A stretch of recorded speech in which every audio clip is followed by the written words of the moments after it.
مرتبہ حضور اکرم صلی اللہ علیہ وسلم کی خواہش ہوئی کہ میں کعبہ کے اندر نماز پڑھوں، تو عثمان بن طلحہ الحجبی جو اس وقت کافر تھے رضی اللہ عنہ، بعد میں مسلمان ہو گئے، ان کو کہا مجھے چابی دے دو تاکہ میں اللہ کی عبادت کعبہ کے اندر کروں۔ تو اس نے کہا کہ میں نہیں دیتا، بالکل نہیں دیتا۔ حضور اکرم صلی اللہ علیہ وسلم نے فرمایا کہ ایک دن یہ چابی میرے پاس ہوگی، جس کو دینا چاہوں گا دے دوں گا، اور بات ختم ہو گئی۔ اس کے بعد 3-4 سال گزر گئے، اس کے بعد 5 سال 8 سال 9 سال گزر گئے، اور کعبہ مکہ مکرمہ فتح ہو گیا۔ جب فتح ہو گیا تو حضور اکرم صلی اللہ علیہ وسلم نے اسی کو کہا کئی سال بعد، کہ چابی دے دو۔ وہ تو پکے کافر تھے، اس نے کہا اب بھی نہیں دیتا ہوں۔ فوج داخل ہو گئی، پورا کنٹرول مل چکا ہے، لیکن پکے کافر تھے یا پکے مسلمان تھے کہ اب بھی نہیں دوں گا۔ تو علی رضی اللہ عنہ کے پیچھے گئے نا، وہ بھاگ گئے، اور بھاگتے بھاگتے کعبے کی چھت پر چڑھ گئے۔ عثمان بن طلحہ الحجبی، ایک کہ عثمان بن مظعون وہ الگ ہے، ایک کہ عثمان بن عفان وہ ہمارے تیسرے خلیفہ ہیں۔ یہ عثمان بن طلحہ الحجبی، حجبی کا کیا معنی ہے؟ پرانے زمانے سے ان کے پاس کعبے کی چابی آ رہی تھی، تو علی رضی اللہ عنہ کے پیچھے چڑھ گئے۔ یہ بہت طاقتور صحابی تھے، آپ کو پتہ ہے۔ تو نے اس کا ہاتھ مروڑا، ایسا مروڑا، تو چابی اس سے چھین لی اور حضور اکرم صلی اللہ علیہ وسلم کو دے دی کہ اللہ کی بات کرو، کعبے میں لے لو۔ حضور اکرم صلی اللہ علیہ وسلم نے دروازہ کھولا، بتوں کو وہاں سے نکالا، پانی چھڑکایا، اس کو صاف کیا، حکومت ہماری آ گئی۔ بلال رضی اللہ عنہ نے کعبے کی چھت پر چڑھ کر اذان دے دی، اور اسلام کا دور دورہ، نعرہ تکبیر کی آوازیں، تو اندر تشریف لے گئے۔ غالباً بلال اور اسامہ رضی اللہ عنہما ساتھ تھے۔ بعد میں ابن عمر رضی اللہ عنہ بھی چلے گئے کہ حضور اکرم صلی اللہ علیہ وسلم نے کہاں نماز پڑھی، تو وہاں نماز پڑھی۔ بہرحال جب حضور باہر نکلے تو بہت بڑی صحابت تھی چابی، ایک صحابی نے کہا مجھے دے دو، دوسرے صحابی نے کہا مجھے دے دو، یعنی چابی کی حفاظت میں کروں اور یہ میرے پاس رہے۔ حضور اکرم صلی اللہ علیہ وسلم کہ کس کو دے دوں، تو اچانک یہ آیت اتری، آج ہمارا سبق ہے، ان اللہ یامرکم ان تؤدوا الامانات الی اہلہا۔ اللہ تمہیں حکم دیتا ہے کہ جس سے جو چیز بھی ہے اس کو واپس کرو، یہ انہی کا حق ہے، انہیں کے پاس ہی چابی تھی، لہذا ان کو دے دو۔ تو حضور اکرم صلی اللہ علیہ وسلم نے عثمان بن طلحہ الحجبی کو بلایا کہ بھائی یہ لے لو، آیت اتر گئی آپ کے بارے میں، لوگ تو مانگ رہے تھے لیکن دے لو۔ تو اس نے کلمہ پڑھ لیا اور مسلمان ہو گیا، عثمان بن طلحہ الحجبی۔ اور حضور اکرم صلی اللہ علیہ وسلم کے الفاظ یہ تھے، ہاتھا خالدتن طالدتن، یہ چابی لے لو، یہ آپ کے پاس رہے گی ہمیش ہمیش۔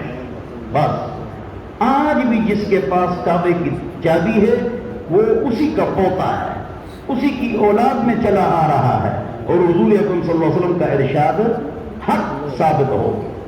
میں تو یہ بتلا رہا تھا، لیکن وطر میں مجھے اس پر 2 اور واقعات یاد آ گئے۔ وہ یہ ہے کہ حضور اکرم صلی اللہ علیہ وسلم سچے نبی تھے، ہمارے نبی سچے ہیں، ہمارا دین سچا ہے۔ تو دیکھو کتنے سال بعد حضور کی بات ٹھیک ہوئی یا نہیں ہوئی کہ چابی میرے پاس ہوگی، جس کو دینا چاہوں گا دے دوں گا، تو وہی ہوا یا نہیں ہوا۔ تو حضور اکرم صلی اللہ علیہ وسلم مکہ سے نکلے، مدینہ ہجرت فرمائی، پیر کو پیدا ہوئے، پیر کو مدینہ پہنچے، پیر کو مکہ سے روانہ ہوئے، پیر کو وہاں پہنچے، پیر کو انتقال ہوا اور بدھ کے دن دفن ہوا۔